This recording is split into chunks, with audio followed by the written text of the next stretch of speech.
नमस्कार दोस्तों, सात्विक ऑर्गेनिक आपका स्वागत है। आज हम बहुत ही इम्पोर्टेंट टॉपिक के बारे में बात करेंगे, जो कि है कई लोगों के माइंड में, कई किसानों के माइंड में एक भ्रांति है, एक मिसकंसेप्शन है कि जो हमारा केचुआ खाद है, जो वर्मी कंपोस्ट है, अगर हम उसको यूज करने लग जाते हैं खेत में, प्रॉपर पूरा उसी पे ही निर्भर करते हैं, तो क्या हम केमिकल फर्टिलाइजर को डालना बंद कर सकते हैं?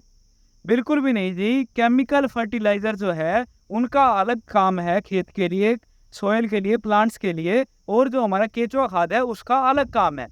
तो vermicompost is not an replacement और alternate of chemical fertilizer.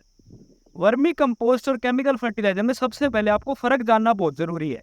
Vermi compost जो हमारा केचुआ खाद है, तो आइसिनिया फर्टिडा नामक अर्थवॉर्म से जो वो प्रोड्यूस करता है, गोबर को वो खाता है। गोबर हो, ऑर्गेनिक मैटर हो, आपके घर की सब्जियां हो, कुछ भी ऐसा हो जो ऑर्गेनिक मैटर है, उनको वो खाता है। उसके बाद उसके पेट में कुछ एंजाइम्स होते हैं, कुछ बैक्टीरिया होते हैं, जिससे वो मल के थ्रू वो हमारा जो खाद निकालता है, उसको हम वर्मी कंपोस्ट बोलते हैं।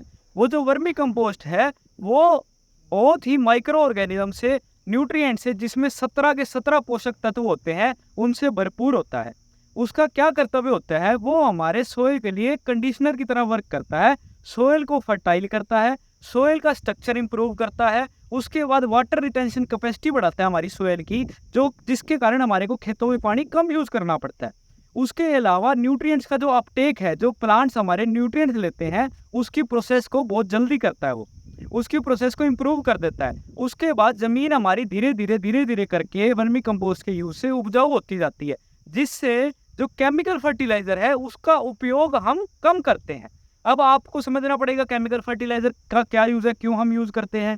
केमिकल फर्टिलाइजर जो है सिंथेटिक मटेरियल, जो कि हमारा पेट्रोलियम मटेरियल को यूज करके बनाया जाता है, जिससे हमारे प्लांट्स को जो तुरंत जो न्यूट्रिएंट्स की रिक्वायरमेंट होती है, जो पर्टिकुलर, जैसे मान लो नाइट्रोजन है, फास्फोरस है, पोटास है, बड़ी मात्रा में पर्टिकुलर जो हमारे न्यूट्रिएंट्स है, वो जो प्लांट्स को प्रोवाइड करता है, वो हम उसको बोलते हैं केमिकल फर्टिलाइजर।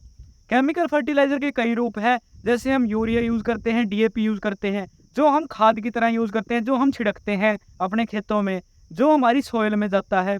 ठीक है। उसके बाद हम केमिकल फर्टिलाइजर यूज करते हैं जो हम प्लांट्स के ऊपर स्प्रे करते हैं।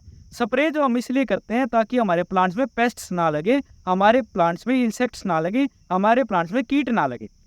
एज ए कीटनाशक हम उसको यूज करते हैं। तो आपको ये चीज समझनी जरूरी है कि कई लोग पूछते हैं कि अगर हम वर्मी कंपोस्ट यूज कर रहे हैं तो क्या केमिकल का यूज बंद कर दें? बिल्कुल ही, ये कम कर दे। केमिकल का अपना कर्तव्य है, वर्मी कंपोस्ट का अपना कर्तव्य है।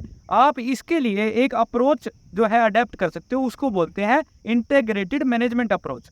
उसके बाद आप उसमें क्या करोगे, वर्मी कंपोस्ट और केमिकल फर्टिलाइजर के साथ साथ आप जो है इन दोनों चीजों का इस्तेमाल करोगे, क्योंकि जो वर्मी कंपोस्ट है वो तो हमारी सोइल को इम्प्रूव करेगा, क्योंकि केमिकल से जो हमारी सोइल बंजर हो गई है, जो हमारी धरती पक्की हो गई है, मजबूत हो गई है, उससे वो जो वर्मी कंपोस्ट हम इसमें इस्तेमाल करेंगे, उससे वो धरती हमारी, उसकी क्वालिटी, उसकी सोइल की क्वालिटी इंप्रूव होगी।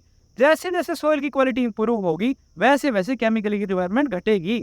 लेकिन केमिकल का हमारे को यूज एक बार करना पड़ेगा, क्योंकि हमारी जमीनें जो आदी हो गई है। इसके लिए हम और भी मेथड बताते हैं कि कैसे कैसे आप केमिकल का यूज करें, और साथ साथ वर्मी कंपोस्ट का भी यूज करना है। वर्मी कंपोस्ट का यूज कैसे करना है ताकि केमिकल इफेक्ट ना हो, और केमिकल का यूज कैसे करना है ताकि वर्मी कंपोस्ट का जो नेचुरल प्रोसेस है हमारी जमीन में, वो इफेक्ट ना हो। बहुत बहुत धन्यवाद। आपको ये वीडियो अच्छा लगा हो तो शेयर करें इसको अपने किसान भाइयों के साथ, अपने घर वालों के साथ, जिनको ये नॉलेज की जरूरत है, और हमारे चैनल को सब्सक्राइब करें, लाइक करें। बहुत बहुत धन्यवाद।